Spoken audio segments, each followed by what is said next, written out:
कि क्या करेंगी तो वो अपने हिसाब से करें, समझ बूझ के करें, वो जागरूक हों, सशक्त हों और अपने लिए खड़ी हों। हम चाहते हैं कि अब हमारे देश पे जो शासन है वो पुरुषों का नहीं, महिलाओं का हो। नहीं उभरने देते हैं। ये सच है कि सबसे पहला झगड़ा महिलाओं को अपने परिवार से करना पड़ता है, उसके बाद में भी तो फिर जो है आज भी लोगों को लगता है कि महिलाएं जो हैं या पत्नियां हैं या महिलाएं हैं वो उनकी संपत्ति है।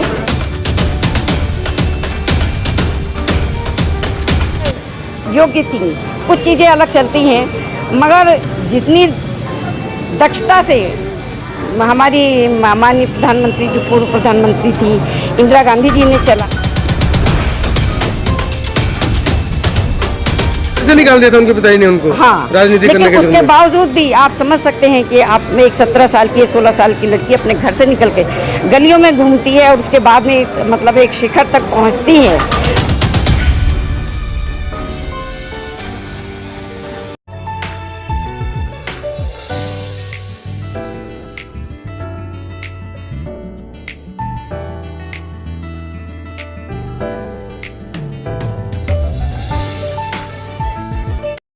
एक और एक 11 होती है जब विचारधारा से मिलती है, लेकिन अगर आप जैसे बच्चे, आप जैसे स्वयं सैनिक मिलते हैं तो एक और एक अनंत भी होते हैं। हम इस पे काम करना चाहते हैं, हम इस पर काम करेंगे। बहुत अच्छा लगा आपसे मिलकर, आपने कुछ बातें करी। एक तो क्या मंदिर अपवित्र होता है, सदियाँ गुजर गई हमारे लोगों को मंदिर की पूजा पाठ करने में, हमें क्या मिला ये हमें समझने की जरूरत है। घर जाके अपनी अपनी महिलाओं, अपने आस पड़ोस के जो हमारे समाज के लोग हैं उनको सुझाने की जरूरत है। आप ये सोचिए, आप मंदिर में जाते हैं, आप भगवान से उसको बहुत बड़ा मानते हैं कि वो आपकी मनोकामना पूरी करेगा, पता नहीं क्या क्या आपको दे देगा। अरे वो भगवान आपके मतलब सुनने मात्र से अपवित्र हो गया। स्ट्रॉन्ग कौन है? अगर आपने भगवान को छुआ, आप पवित्र हो गए होते तब भगवान मतलब स्ट्रॉन्ग होता। आप स्ट्रॉन्ग है क्योंकि आप अपवित्र है, आपने भगवान को अपवित्र कर दिया।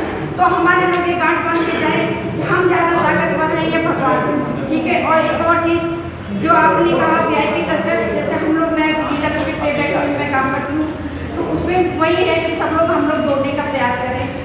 उसमें हम चंदा इसीलिए नहीं लेते हैं, अगर चंदा लेते हैं जहाँ भी धन आता है तो आपस में कहीं ना कहीं मतलब हमारे मन में शायद कुछ गलत विचारधारा या लालच आता है, तो हम चंदा बिल्कुल नहीं लेते। जो मीटिंग करते हैं उस दिन का खर्च अपना अपना खर्च करो और अपने विचार अपने दो, कैसे काम करना है इस बात करते हैं। इसके अलावा एक बड़ी चीज़ कि हम मतलब जो ये पद होते हैं ना अध्यक्ष और ये दुनिया भर के, जो अध्यक्ष बन जाता है वो दोबारा हटना ही नहीं चाहता है, उसके लिए वो किसी भी हद तक मतलब गिर जाता है। तो इसलिए हमारे यहाँ भी यही है कि जो हमारे इंजीनियर्स, डॉक्टर, हम बहुत सारे लोग जुड़े हैं, मगर हम चाहे हमारा एक मजदूर और क्या भाई है वो भी हमारे लिए उतना इम्पोर्टेंट है जितना कि एक अधिकारी है। तो जो है, और एक बात ये है जो हमारे प्रोग्राम में जैसे बहुत सारी जयंतियाँ आएंगी, बाबा साहब जयंती, मुझे बहुत अफसोस होता है लोग VIP बुलाते हैं, वो भी दूसरी पार्टी के है ना, वो अपने यशस्वियों के बखान करते हैं, चले जाते हैं। हमें VIP कल्चर को बिल्कुल छोड़ना है। हमारे लिए VIP कौन है? हमारे जो एक बहुत छोटा सा बच्चा है, हमारे गरीब समाज का, शोषित समाज के अंतिम पायदान पे खड़ा बच्चा भी हमारे लिए उतना ही महत्वपूर्ण, वो भी VIP है। हमें इसको फॉलो करना पड़ेगा।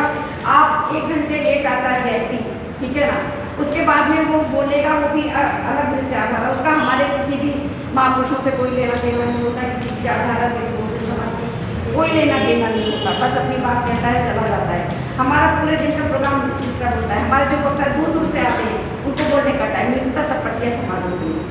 तो प्लीज़ अगर आप कोई भी कार्यक्रम करें तो उसमें किसी भी स्पेशल गेस्ट को ना बुलाएं।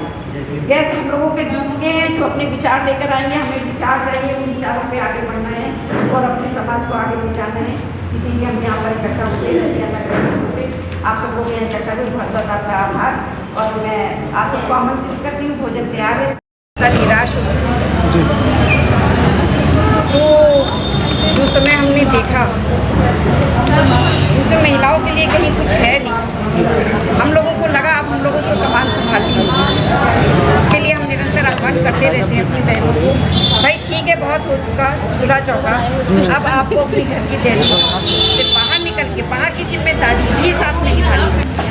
बहुत सारे को लगता है, मैं ऐसा नहीं कहती हूँ कि महिलाओं से तुम अपने घर की जिम्मेदारी छोड़ो। अब जो है ये समय है आगे और अपनी जिम्मेदारियाँ बढ़ाने का, तो उसका प्रयास है। मैं चाहती हूँ कि महिलाएं अब अपना हक मांगे नहीं, अब अपना हक सुनिश्चित करें खुद। महिलाओं को कभी कुछ नहीं मिला, एक झुंझुना हाँ भाई ठीक है तुम आज़ाद हो, तुम 50% हो, कहीं दिखती तो नहीं है। तुम्हें 30% 33% आरक्षण है, कहाँ है? अगर कहीं पे जो है भी, मान लीजिए मैं गांव में जाती हूँ, सरपंच को देखती हूँ, ग्राम प्रधान को देखती हूँ, वो घूंघट में बैठी रहती हैं, उन्हें खुद नहीं पता वो हैं क्या, वो क्या करने वाली हैं। और वास्तव में जो पुरुष ही चलाता है उनकी जो भी जिम्मेदारी, उसको वो अपने हिसाब से निभाता है। तो मैं चाहती हूँ महिलाएं अपनी जिम्मेदारी समझें और वो क्या कर रही हैं, क्या करने वाली हैं, आगे क्या करेंगी, तो वो अपने हिसाब से करें, समझ बूझ के करें, वो जागरूक हों, सशक्त हों और अपने लिए खड़ी हों। हम चाहते हैं कि अब हमारे देश पे जो शासन है वो पुरुषों का नहीं, महिलाओं का हो। भागीदारी हमें 50% के भी नहीं चाहिए, हमें योग्यता के आधार पे भागीदारी चाहिए। अगर हमारी बहनें योग्य हैं आपसे ज़्यादा, दमखम है उनमें ज़्यादा, तो वो हम 60% 70% पे लड़ेंगे। मैडम कहाँ लड़ पाएंगे? आपके परिवार के लोग ही आपको नहीं उभरने देते हैं? ये सच है कि सबसे पहला झगड़ा महिलाओं को अपने परिवार से करना पड़ता है, उसके बाद में भी। तो फिर जो है आज भी लोगों को लगता है कि महिलाएं जो हैं या पत्नियां हैं या महिलाएं हैं वो उनकी संपत्ति है, मगर उनको उस सोच से बाहर निकालने का हम प्रयास कर रहे हैं, पुरुषों को भी समझाने का प्रयास कर रहे हैं। आप महिलाओं को अपनी संपत्ति समझना बंद करिए। आप महिलाओं को मारेंगे पीटेंगे तो ये अब नहीं चलेगा। अगर गलती भी करती, मैं ऐसा नहीं कहती कि महिला गलत नहीं हो सकती, अगर गलती भी करती, लेकिन उसका ये तो नहीं सजा कि आप उसको दंड ही देंगे, उसको मारेंगी ही, या उसको हर्ट के उसके सम्मान को जब तक उसका मान मर्दन नहीं करेंगे तब तक आपकी ईगो मतलब संतुष्ट नहीं होगी। आज़ादी के बाद पहली बार इंदिरा गांधी जब देश की प्रधानमंत्री बनी, तब इस समाज को समझ लेना चाहिए कि महिलाएं अब सबसे आगे हैं, लेकिन उसके बावजूद हमारा समाज नहीं समझ रहा है।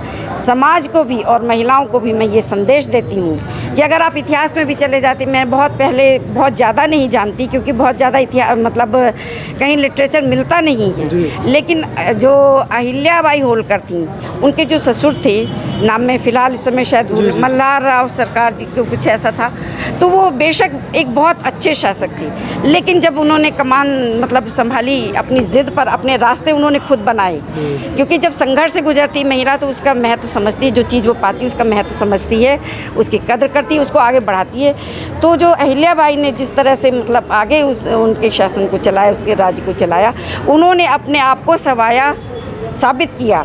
अब मैं महिलाओं की बात करती हूँ, अपने जो जब से ये देश आज़ाद हुआ कि प्रधानमंत्री हैं जो सबसे ज़्यादा योग्य थी, कुछ चीज़ें अलग चलती हैं, मगर जितनी दक्षता से हमारी माननीय प्रधानमंत्री जो पूर्व प्रधानमंत्री थी इंदिरा गांधी जी ने चलाया शासन, जिन परिस्थितियों में उन्होंने शासन चलाया तो उन्होंने दुनिया को लोहा मनवाया। आपको ऐसा नहीं लगता कि इंदिरा गांधी का उदाहरण तो देते हैं, हाँ, लेकिन हमारे ही समाज के लोग 4-4 बार मुख्यमंत्री बनी मायावती को मतलब नहीं वो कर पा रहे हैं?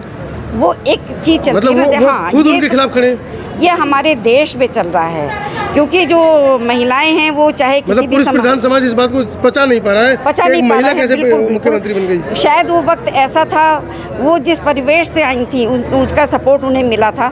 हमारी बहन जी मतलब बहन मायावती कुमारी जी घर से निकाल दिया था उनके पिताजी ने उनको, हाँ, राजनीति करने के लिए। उसके बावजूद भी आप समझ सकते हैं कि आप एक 17 साल की 16 साल की लड़की अपने घर से निकल के गलियों में घूमती है और उसके बाद में मतलब एक शिखर तक पहुँचती है और वहाँ पर साबित भी करती है। मैं नहीं समझती हूँ कि कोई भी मतलब मुख्यमंत्री उत्तर प्रदेश का इतना योग्य था, जितने दमखम से उन्होंने काम किया, अपने महापुरुषों को स्थापित किया, मगर एक विचारधारा तो साथ में साथ चलती ही है ना कि उनको कमतर करने की, उनको फेलियर करने की, वो उनके साथ रही, जिसका खामियाजा मतलब उन्हें भुगतना पड़ा। तो आज के कैडर कैंप से क्या लगा है कि महिलाएं निकल रही हैं, हाँ, पूरे विश्व से, पूरे भारत देश से महिलाएं यहाँ पहुँची हैं, 2 दिन का अधिवेशन आप रख रहे हैं। जी बिल्कुल, क्योंकि हम बहुत जो जितने ज़्यादा अत्याचार होते हैं तो वो सबसे ज़्यादा अत्याचार होते महिलाओं पर, और महिलाएं आज तक ये मुंह देखती रही कि हमें कोई बचाने आएगा। तो मैंने ये महिलाओं को समझाया, ये समझाने का प्रयास किया, महिलाओं ने ये समझने का भी प्रयास किया है कि वास्तव में कोई उन्हें बचाने आने वाला नहीं है, उन्हें अपने हक की लड़ाई, अपने मान सम्मान की लड़ाई खुद लड़नी पड़ेगी। महिलाएं ये समझ रही हैं, हम ये कोशिश कर रहे हैं और हम ये चाहेंगे कि अगले मतलब कुछ आने वाले समय में हमारी बहनें अपनी खुद की पार्टी बनाएं। वो ये नहीं देखें कि हमें 33% 20% या 30% कोई हमें सीट देगा, हम अब बिल्कुल ये प्रयास करेंगे कि हम हमारी जो राजनीति में हमारा अपना प्रतिनिधित्व हो, हम अपनी पार्टी बनाएंगे जिसमें 100% हम महिलाओं को अपना मतलब जगह देंगे। धन्यवाद। आप इस वीडियो के बारे में अपनी राय अवश्य दें तथा वीडियो को लाइक, शेयर और कमेंट्स साथ साथ चैनल को सब्सक्राइब करना न भूलें। धन्यवाद।